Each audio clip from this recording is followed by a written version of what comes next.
The world of work, it just keeps changing, right? And the rules, well, they have to try and keep up. Absolutely. Today, we're doing a deep dive into something pretty significant in India, the Social Security Code of 2020. It's meant to reshape things for a huge number of workers. It really is. But do people really grasp the foundations, the actual nuts and bolts of this code? That's the question. And that's kind of our mission for this deep dive. Exactly. Think of this as your guide through the essentials. We've sifted through our notes from April 12th, 2025, looked at the timelines, the key players, the provisions themselves, even a detailed PDF. Right. The goal is to sort of cut through the noise, give you a clear understanding, maybe highlight some surprising bits along the way. Yeah, focus on those key takeaways without getting totally bogged down. Precisely. Okay, so let's set the scene. A couple of dates first. It got presidential assent September 28th, 2020. And published the next day, the 29th. You'll see those dates in the materials. Right, but, and this is important, it wasn't like flipping a switch, right? Not at all. It's crucial, and our sources stress this, that different bits of the code could kick in at different times. It all depends on government notification. Exactly. So the structure's been there since 2020, but the actual rollout, likely more gradual. Which maybe makes sense. Gives time to adjust. I think so. A phased approach, especially for something this big, probably allows for learning and tweaking things as you go. It's maybe more adaptable for such a diverse, labor market. Makes sense. So where does the code actually start? How does it get its bearings? Well, foundationally, it starts with definitions, comprehensive definitions. Okay, like building blocks. Precisely. You need everyone speaking the same language, basically. These definitions ensure the code is applied uniformly, avoids confusion, disputes down the line. Right, and some of these definitions, they're surprisingly broad. They really are. Take employee, for example. Yeah, I saw that. It's not just someone currently working. No. Our notes quote it, including people who seek to employ others, people seeking jobs, even situations where there are vacancies. And people looking for career guidance or help starting self-employment. Exactly. It's a much wider net than the traditional idea of an employee. What's the thinking there, do you reckon? Why so broad? That's a great point. It might suggest maybe a future aim to link benefits or support across the whole work life cycle, not just when you're actively employed. A longer-term view, perhaps. Interesting angle. Okay, what about something more concrete, like factory? Ah, yes, factory. It's quite specific. It's not just any old workshop. No. Our sources say it's premises with 10 or more workers using power, or 20 or more without power. And that count has to be from any day in the last 12 months. Correct. But here's the interesting part, the exclusions. Right. It specifically excludes mines and hotels and restaurants too. Yes, even big ones. A large hotel kitchen, loads of staff, equipment under this code, not a factory. Why exclude hospitality like that? Seems odd. It is intriguing. Maybe there are other specific laws covering them. Or perhaps it was just deemed a separate category for Social Security purposes. It definitely raises questions about coverage comparisons. It does. And look, just to show how detailed this is, it defines tons of other terms too. Oh, absolutely. Appropriate government, which could be central or state. Central Board, Central Provident Fund Commissioner, Maternity Benefit Occupier, Pension Fund. Self-employed worker, even specific jobs like dock work. And building worker. Our PDF defines that as someone doing skilled, unskilled, manual, technical, clerical work on a construction site. But explicitly not managers or supervisors. Exactly. That level of detail, it really aims for clarity, doesn't it? It has to. It's about ensuring the rules apply fairly and accurately everywhere. Okay, definitions sorted. Let's move to the scope. Where does this code apply, and when did it actually start having an effect? Well, as we said, it covers all of India. But the start date wasn't one single day. The phased approach again. Exactly. The key quote from the sources is, different dates may be appointed for different provisions of this code. So some parts might be active, others may be still waiting for that notification. Precisely. It seems less neat, perhaps, but probably more manageable to implement. And there's some flexibility built in too, right? Something about Chapter 3. Yes, that's quite interesting. Chapter 3 deals with the big ones. Provident Fund, Pension Fund, Insurance Fund. Okay. Normally it applies to certain types of establishments, but it can be extended to others. Oh. If the employer, and importantly a majority of the employees, agree, then the Central Provident Fund Commissioner can issue a notification to bring them in. So our notes mention the commissioner's power there. It's like a voluntary opt-in almost. Kind of. It recognizes that some places, even if they don't automatically qualify, might want these benefits. It allows for a more sort of demand-driven expansion. That's clever. Okay, so we have the rules, the definitions, the scope, but who actually runs all this? The administrative machinery. The code sets up a whole network of authorities and boards, central and state level. So it's not just rules on paper, there's an actual structure. Exactly. These are the bodies making it happen. Centrally, you've got the Central Board of Trustees for Employees Provident Fund. That's for Chapter 3, the PF stuff, right? Correct. Managing the Provident Fund across the country. Then you have state boards. Yes. And interestingly, our notes say the central government sets these up after talking to the state governments. So central coordination even for state bodies. Seems like it. It suggests a kind of collaborative approach, acknowledging that states need input on what works locally, but within a national framework. Makes sense. Then there's the ESIC. The Employees State Insurance Corporation. Big one. Our sources link it primarily to Chapter 4, health insurance, sickness benefits, that sort of thing. And alongside ESIC, there are other committees. Yes. The Medical Benefit Committee, the Standing Committee, also mentioned in the materials. Likely more specialized roles within the ESIC structure, focusing on specific aspects like medical benefits or administration. Got it. And for construction workers. A specific focus there, building workers' welfare boards. And the code says each state government shall set one up. It's mandatory. Absolutely. And we know building worker is clearly defined. So dedicated bodies at the state level for that sector's welfare. It highlights the attention given to this group. Right, often a more vulnerable group. Precisely.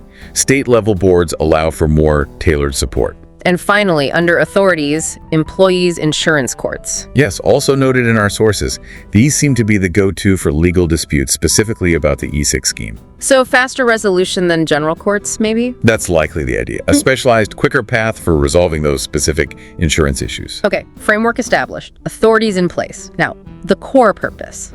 The Social Security schemes themselves, what benefits are we actually talking about? This is the heart of it, really. The code empowers both central and state governments to create schemes. Covering what? The big areas: Provident Fund, pension, insurance, medical benefits, general welfare. And significantly, it mentions schemes specifically for unorganized workers and building and construction workers. Acknowledging those specific needs. Definitely. And these schemes aren't set in stone. Ah, right. Our notes mention they can be modified. Yes, prospectively or even retrospectively in some cases. And the potential benefits are listed in something called the fifth schedule. So there's adaptability built in. Absolutely. Needs change, the economy changes. This allows the system to respond. Can you give some concrete examples? Sure. Our notes quote the code mentioning the Employees Provident Fund scheme and the Employees Pension scheme. These are framed by the central government. Cornerstones for the organized sector, presumably? Very much so. Essential retirement savings and pensions for many. And for the building workers we mentioned. State governments step in there. They frame welfare schemes specifically for them. Covering things like Scope, who runs it, who benefits, how it's funded. Our notes quote the relevant part. It allows for more localized solutions for that industry's specific challenges in each state. tailored approaches. Okay. Now, running all these schemes, managing the money, that requires solid financial footing. Let's talk finance and accounts. Crucial area. The code really emphasizes financial discipline. How so? Well, first, it mandates that all these Social Security organizations keep proper accounts. Income, expenditure, all tracked. And who checks these accounts? This is significant. Our sources state they're audited annually by the Comptroller and Auditor General of India, the CAG. Wow, okay. That's serious oversight. It is. Plus, they have to prepare budget estimates and annual reports. Transparency is key. And there was something about valuation, too. Yes, another layer of prudence. Periodic valuation of the fund's assets and liabilities. Making sure the money's actually there for the future. Exactly. And it can't just be anyone doing it. It has to be a qualified valuer or actuary approved beforehand by the government. Our sources mention this specifically. Why is that so critical? It's about long-term sustainability. Regularly checking if the fund can actually meet its future promises to workers, it's a vital safeguard. Our notes even quote the specific sections on maintaining accounts and the audit. They really hammered this home in the legislation. They did.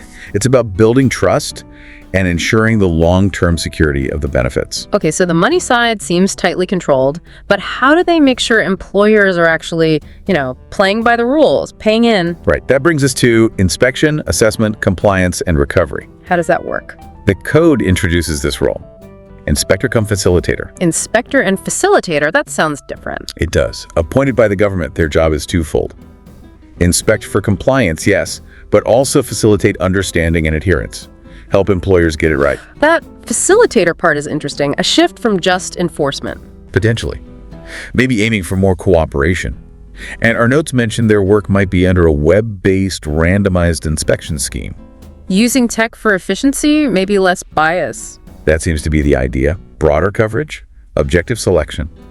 The facilitator role could mean inspectors guide employers, not just penalize them, hopefully leading to better compliance overall. But they still have teeth, right? They can inspect. Oh yes.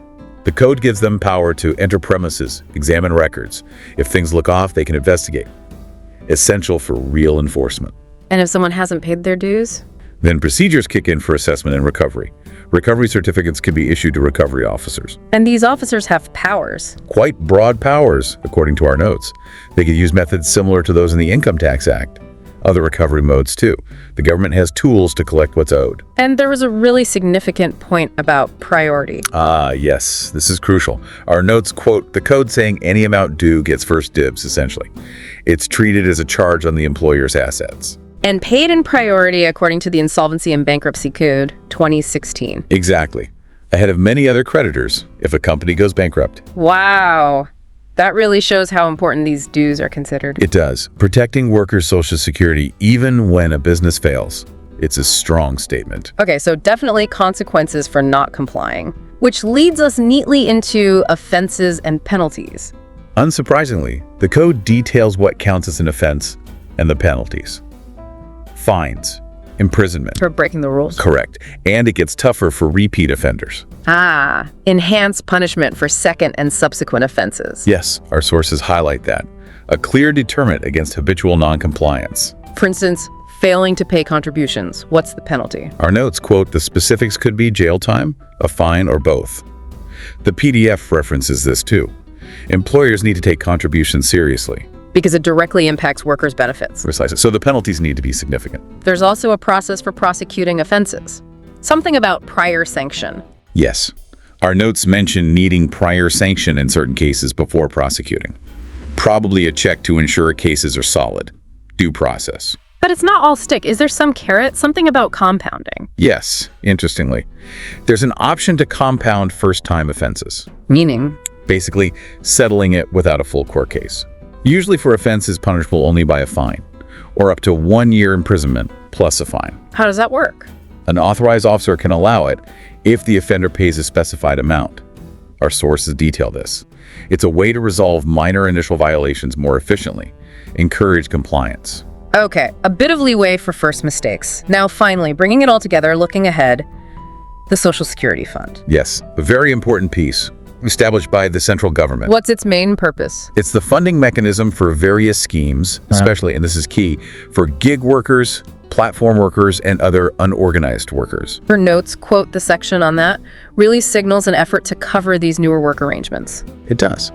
Adapting to the modern economy where these jobs are growing, but often lack traditional safety nets. The fund will have separate accounts for different money sources too. And it's not just central, states can have funds too. Correct. The code allows state governments to set up similar funds for unorganized workers within their own states. For more localized support. Exactly. Addressing specific regional needs for the unorganized sector. Okay. So, let's try and wrap this up. We've covered a lot of ground on the foundations of the Social Security Code 2020. We really have, from the crucial definitions that set the stage. To the scope, the phased rollout, the flexibility. The whole network of authorities and boards set up to administer it. The actual schemes for Provident Fund, pension, insurance, welfare. The strict rules around finance, accounting, audits. How they plan to ensure compliance through inspection and recovery, including that high priority for dues. The penalties for breaking the rules, but also the option for compounding first offenses. And finally, that Social Security Fund aimed particularly at gig, platform, and unorganized workers. Phew. Yeah, it's a comprehensive framework. here. This overview, hopefully, gives a solid grasp of how the pieces fit together. It's the essential structure, right? Understanding this helps make sense of how it might actually play out. Exactly. It's the foundation for understanding its potential impact. Which leads us to a final thought for everyone listening. We've looked at the building blocks, but how will they actually stack up in the real world? That's the big question. How will these broad definitions really translate into who gets benefits? How effective will those inspector cum facilitators be? Will that web-based system work smoothly? And crucially, will that Social Security fund truly reach and make a difference for those gig and platform workers it's designed for? These are the things to watch, aren't they? Moving from the law on paper to the reality on the ground. Maybe you'll want to look closer at a specific scheme or how one of these boards operates in practice. Indeed. The code sets the stage, but implementation determines the real story, the real impact on millions of working lives. Well said. Plenty to think about. Join us next time for another deep dive. The Code on Social Security, 2020. Comprehensive Summary. Introduction. The Code on Social Security 2020 represents a monumental shift in India's labor legislation, seeking to unify and modernize the country's social welfare framework for all categories of workers, organized, unorganized, gig, and platform workers. Enacted by Parliament and published in the Gazette of India on September 29, 2020, the Code aims to simplify and consolidate 9 existing laws, ensuring broader, more inclusive social protection. Key themes and framework. Comprehensive definitions. A significant strength of the Code lies in its broad vocabulary that defines various entities and terms, such as employee, includes seekers of employment, vocational guidance, and career counseling. Employer, defined as a person or authority having ultimate control of an establishment. Factory, involves any premises with 10 or more workers operating a manufacturing process using power. Gig worker,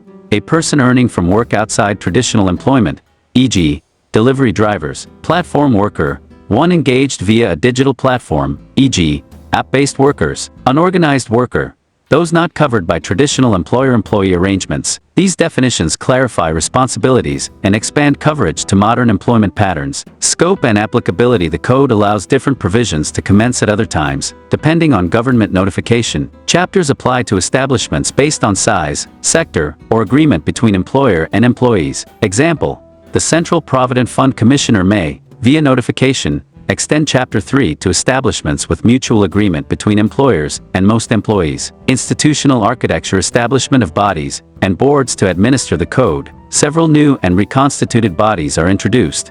Central Board of Trustees, for Employees Provident Fund, Employee State Insurance Corporation Medical Benefit and Standing Committee. State Building and Construction Workers Welfare Boards. Employees Insurance Courts. Each body is empowered to execute schemes, manage funds, and resolve disputes. For instance, every state government shall constitute a building and other construction workers' welfare board to administer benefits and levies. Social security schemes. The Code enables governments to frame schemes covering Provident Fund pension, disability, and dependents insurance, gratuity, maternity benefits, workers' compensation, welfare of building, and other construction workers' support for gig and platform workers. These schemes may be prospective or retrospective and cover benefits listed in the 5th schedule. For example, the Employees Pension Scheme provides retirement and disability pensions, and the Unorganized Workers Schemes can include health, maternity, and education benefits. Finance, funds and governance. Financial management and audits. The Code enforces stringent financial discipline. All Social Security organizations must maintain proper records. Annual audits are to be conducted by the Comptroller and Auditor General of India. A certified valuer or actuary must value each fund's assets and liabilities. Accounts shall be audited annually by the Comptroller and Auditor General of India. Social Security funds. 2 key funds are mandated.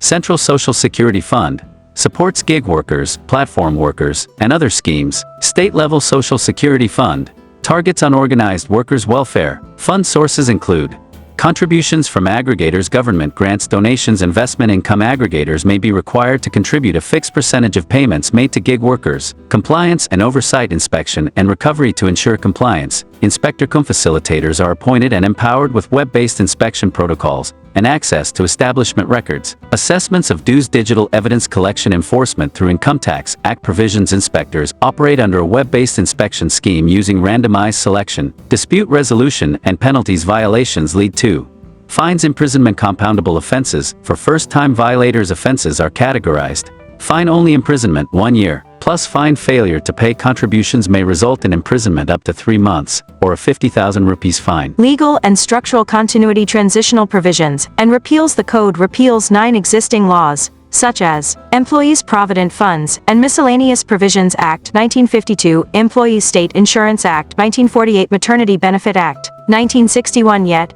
all actions, benefits, and organizations under repealed laws remain valid until new mechanisms are established. Schemes remain valid for 1 year post-commencement, unless inconsistent with the code. Timeline and key events. Date: event September 28, 2020. Presidential assent to the code September 29, 2020. Publication in the Gazette of India. TBD. Notification of specific commencement dates. Stakeholders and roles. Central government defines applicability. Frames schemes. Appoints Central Provident Fund Commissioner. Establishes Social Security Fund. State governments constitute state welfare boards. Frames schemes for unorganized workers. Appoints inspectors for respective chapters. Social Security organizations maintain accounts, manage funds, conduct audits, administer schemes. Schedules supporting the framework. The code includes 12 schedules detailing applicability rules, disability compensation rates, occupational diseases, contribution formulas, classification of aggregators, matters covered under schemes. These schedules are vital for day-to-day application and clarity in execution. Focus areas by chapter. Chapter Theme 3: Provident Fund,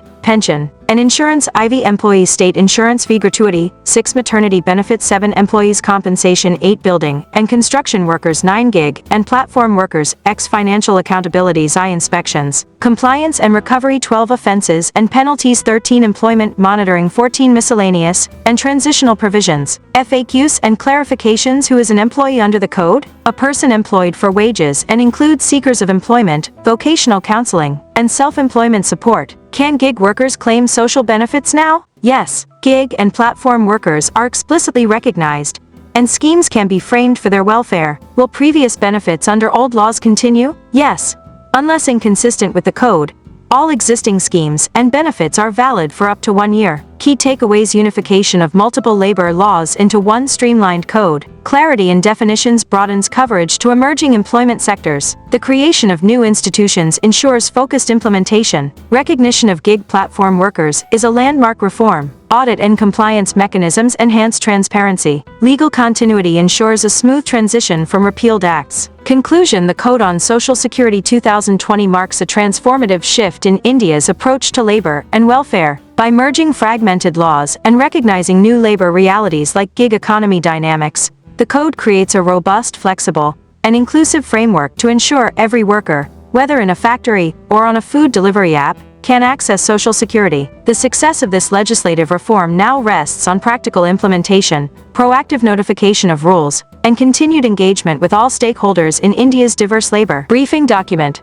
The Code on Social Security, 2020. Date: October 26, 2023. Source: excerpts from Notabookam PDF containing the Gazette of India Extraordinary, Part 2, Section 1, published by Authority, dated September 29, 2020. Subject: review of main themes, important ideas, and facts within the provided excerpts of the Code on Social Security, 2020. Introduction. This briefing document provides a detailed review of the main themes, important ideas, and specific facts extracted from the provided excerpts of the Code on Social Security, 2020, as published in the Gazette of India Extraordinary, on September 29, 2020. The excerpts primarily cover definitions, scope, applicability, establishment of various bodies and schemes, enforcement mechanisms, offenses and penalties, and transitional provisions, main themes and important ideas, comprehensive definitions.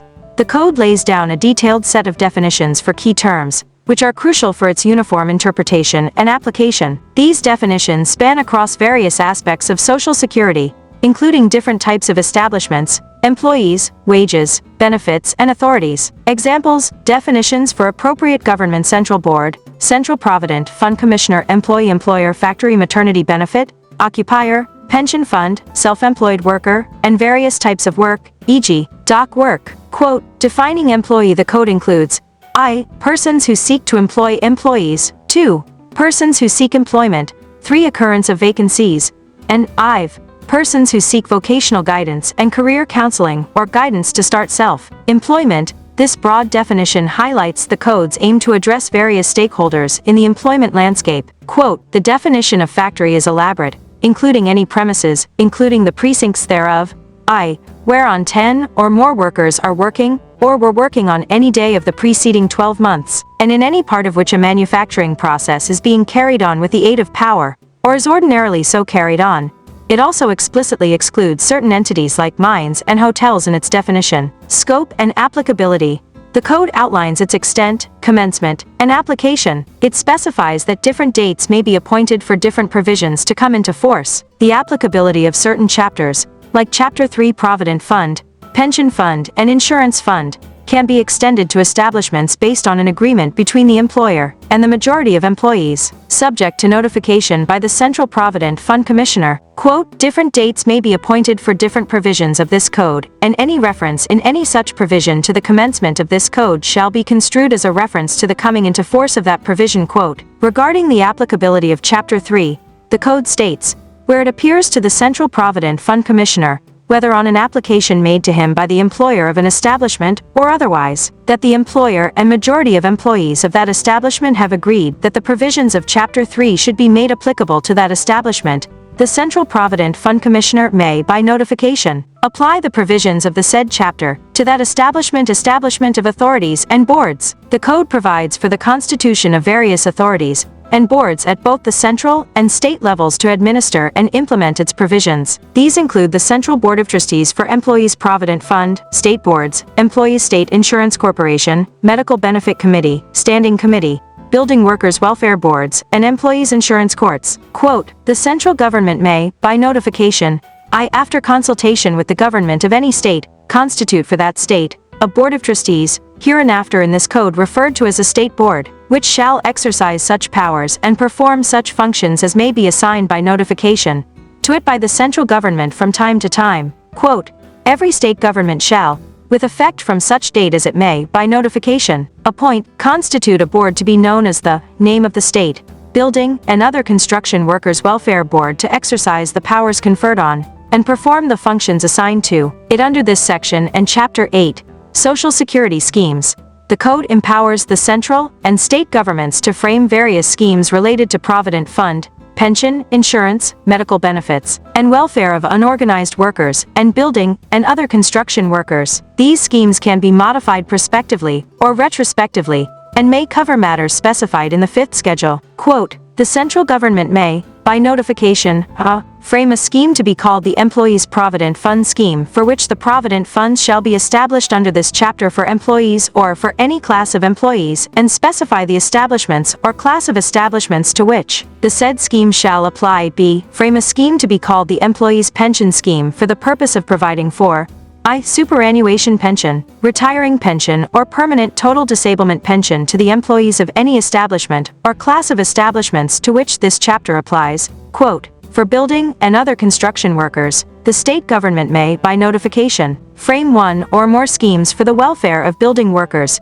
and other construction workers and their families, outlining key aspects, such as the scope, implementing authority, beneficiaries, and funding, finance, and accounts. The code mandates the maintenance of proper accounts by Social Security organizations, their annual audit by the Comptroller and Auditor General of India, and the preparation of budget estimates and annual reports. It also provides for the valuation of assets and liabilities of these funds. Quote, each of the Social Security organizations shall maintain proper accounts of its income and expenditure in such form, and in such manner as the appropriate government may, after consultation with the Comptroller and Auditor General of India, specify. Quote, the accounts of each of the Social Security organizations shall be audited annually by the Comptroller and Auditor General of India. Inspection, assessment, compliance, and recovery. The code introduces the concept of inspector cum facilitators who are appointed to discharge duties and exercise powers under an inspection scheme that may be web-based and involve randomized selection. It also outlines procedures for assessment and recovery of dues,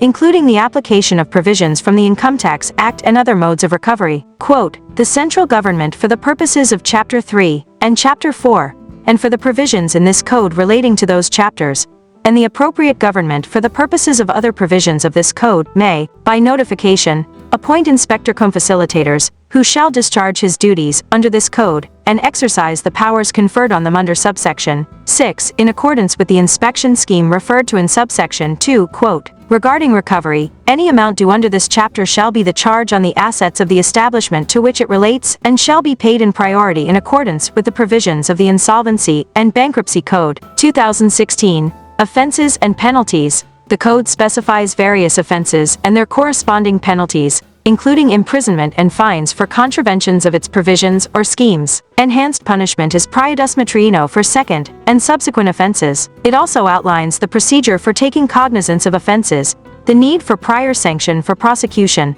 and the option for compounding certain offenses. Quote, for failure to pay contributions, where he commits an offense under clause up with imprisonment for a term which may extend to 3 months, or with fine which may extend to 50,000 rupees, or with both. Quote, regarding compounding of offenses, any offense committed for the first time, punishable under this chapter, being an offense, I, punishable with fine only, or 2, punishable with imprisonment for a term which is not more than 1 year, and also with fine, may, on an application made, either before or after the institution of any prosecution, be compounded by an officer authorized by the Central Government Social Security Fund.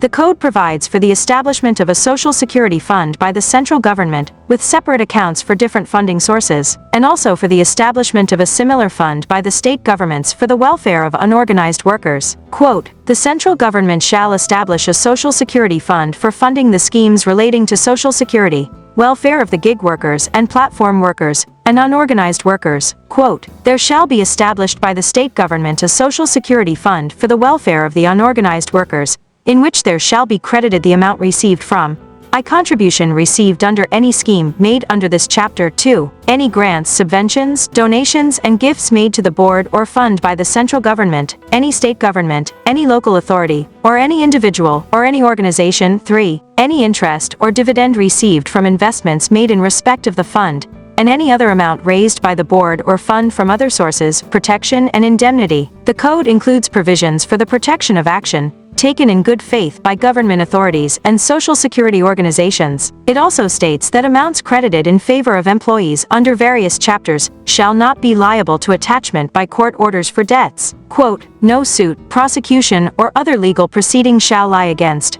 I, the central government, 2, a state government, 3, a social security organization, IV, a competent authority, V, any officer or staff of a social security organization, or V, any other person or authority, discharging the functions or exercising the powers under this code, for anything which is in good faith done or intended to be done in pursuance of this code, or of any rules, regulations or schemes made or framed thereunder. Quote, notwithstanding anything contained in any other law for the time being in force, the amount standing to be credited in favor of the employee under chapters 3, IV, V, 6 or 7 of any member of any fund under this code, or of any exempted employee in a provident fund maintained by his employer, shall not in any way be capable of being assigned or charged, and shall not be liable to attachment under any decree or order of any court in respect of any debt or liability incurred by such employee or member, or the exempted employee, as the case may be. Transitional provisions and repeal of existing acts.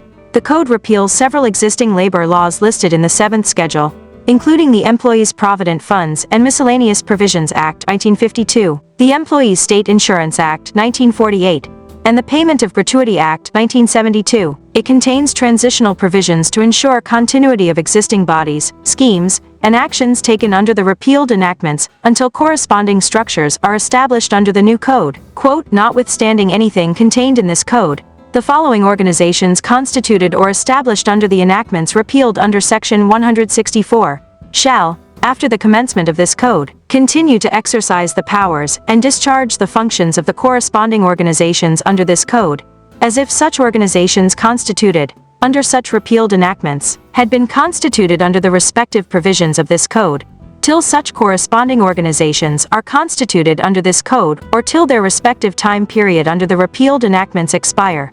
Whichever is earlier. Quote, existing schemes under repealed acts shall remain in force, to the extent they are not inconsistent with the provisions of this code for a period of 1 year from the date of commencement of this code. Schedules. The document includes several schedules, such as the first schedule specifying the applicability of certain chapters, The second schedule listing persons who are employees under specific provisions. The third schedule outlining rates of disablement benefit for different injuries. The fourth schedule detailing contribution rates. And the fifth schedule specifying matters for which schemes can provide. These schedules are integral to the practical application of the code. Key definitions highlighted. The excerpts provide extensive definitions, shaping the scope and application of the code. Some notable definitions include: appropriate government distinguishes between the central and state governments based on the type of establishment, e.g., central public sector undertakings versus other establishments. Employee, a broad definition encompassing those seeking employment and vocational guidance, in addition to those currently employed. Employer includes individuals, firms, companies, and authorities with ultimate control over establishments. Factory, a detailed definition based on the number of workers and the presence of a manufacturing process with the aid of power. Gig worker, defined as a person who performs work or participates in a work arrangement and earns from such activities outside of a traditional employer-employee relationship. Platform worker, defined as a person organized through a platform or online portal. Unorganized worker, a worker in the unorganized sector who is not employed by an employer. Conclusion: the excerpts from the Code on Social Security, 2020, reveal a comprehensive legislative framework aimed at consolidating and modernizing social security laws in India. The document focuses on broad definitions, clear delineation of responsibilities between the central and state governments, the establishment of various administrative and judicial bodies, the creation of social security schemes for different categories of workers, and robust mechanisms for enforcement and compliance. The inclusion of transitional provisions underscores the intention to ensure a smooth shift from the existing legal regime to the new framework. The detailed schedules further provide the necessary specificity for the practical implementation of the Code's provisions. This legislation signifies a significant step towards providing a wider and more integrated social security net for the workforce in India. Frequently asked questions on the Social Security Code, 2021. What is the Social Security Code, 2020? And when did it come into effect? The Social Security Code, 2020, is an act of the Parliament of India that consolidates and amends the laws relating to Social Security with the goal of extending Social Security to all employees and workers in the organized and unorganized sectors. The excerpts provided indicate that the act received the assent of the President on September 28, 2020.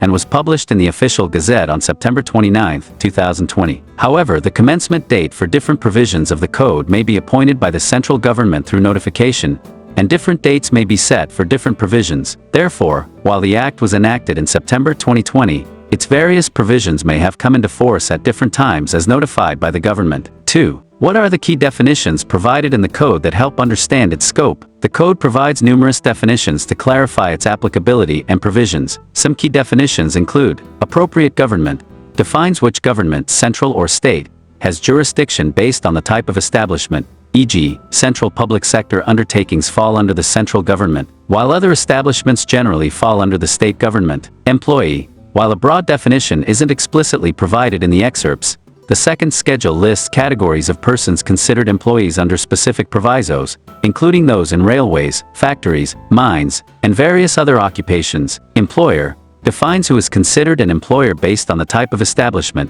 e.g., occupier of a factory, owner of a mine, person with ultimate control over other establishments. Establishment encompasses a wide range of workplaces, including factories, mines, plantations, shops, and other places where industry, trade, business, manufacture, or occupation is carried on. It clarifies that different departments or branches of an establishment are considered part of the same establishment. Factory has a specific definition, generally relating to premises where a manufacturing process is carried on or certain other activities like pumping oil or generating power occur, with a specified number of employees, excluding mines, armed forces units, railways, and hotels, restaurants. Social Security Organization refers to various bodies established under the Code, such as the Central Board of Trustees for Employees Provident Fund and the Employee State Insurance Corporation. Unorganized sector and unorganized worker. While not explicitly defined in the provided excerpts, the Code refers to these categories, indicating an intention to cover workers outside the traditional organized employment structures. 3. How does the Code address the applicability of its various chapters? The Code specifies that the applicability of certain chapters, as detailed in the first schedule, not provided in the excerpts, will be as indicated in that schedule, without affecting the applicability of other provisions. Additionally, the Central Provident Fund Commissioner has the power to apply the provisions of Chapter 3, related to provident fund, pension fund, and insurance fund, to an establishment if the employer and a majority of employees agree, even if it doesn't otherwise apply. 4. What provisions are made for Social Security schemes under this code? The central government is empowered to frame schemes such as the Employees Provident Fund Scheme, the Employees Pension Scheme, and the Employees Deposit-Linked Insurance Scheme. These schemes aim to provide benefits like superannuation pension, retiring pension, and disablement pension to employees in covered establishments. The schemes can specify the establishments they apply to and may include provisions for various matters outlined in the 5th schedule,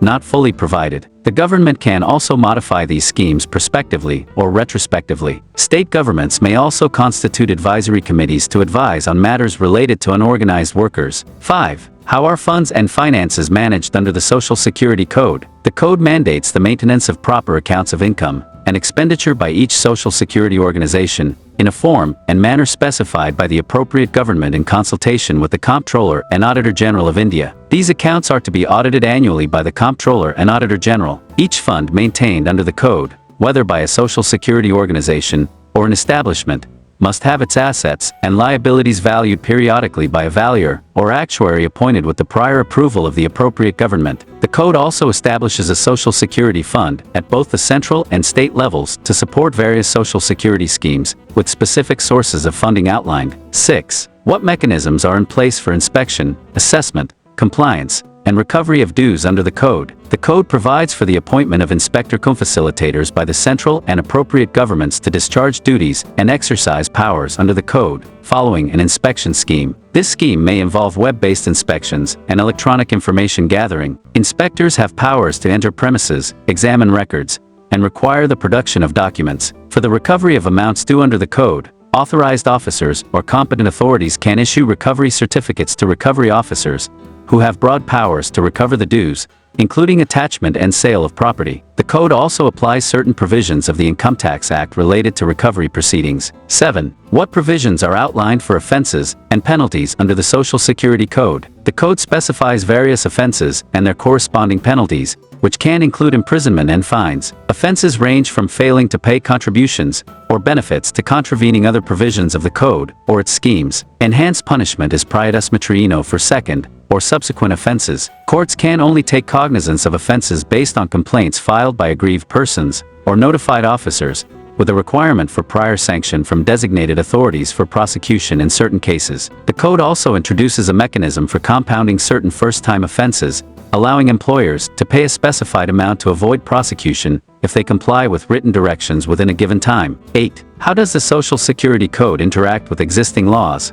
and are there any transitional provisions? The Social Security Code has an overriding effect, meaning its provisions will prevail over anything inconsistent in other existing laws, awards, agreements, or contracts of service. However, if any existing provision offers more favorable benefits to an individual, they will continue to be entitled to those more favorable benefits. The code also repeals several existing Social Security laws listed in the 12th schedule, such as the Employees Provident Funds and Miscellaneous Provisions Act 1952, and the Maternity Benefit Act 1961. Notwithstanding these repeals, actions taken and benefits provided under the repealed acts are deemed to have been done under the corresponding provisions of the new code and will remain in force until superseded. Existing bodies constituted under the repealed acts will continue to function as their corresponding organizations under the new code until new bodies are constituted or their existing term expires, whichever is earlier. Certain schemes and rules made under the repealed acts will also remain in force for a period of 1 year from the commencement of the code,